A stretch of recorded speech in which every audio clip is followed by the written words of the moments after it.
शाळा पुण्यात तू ग मांडली.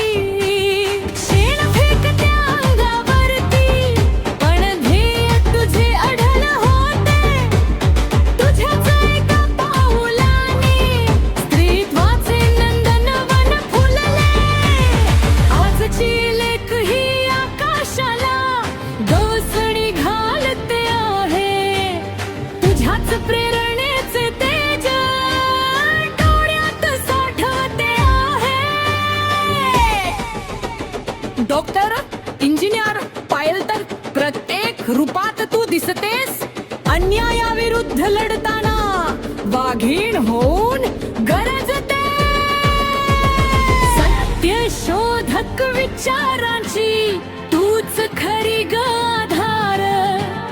तुझ्यामुळेच लाभला आम्हा जगण्याचा अधिकार.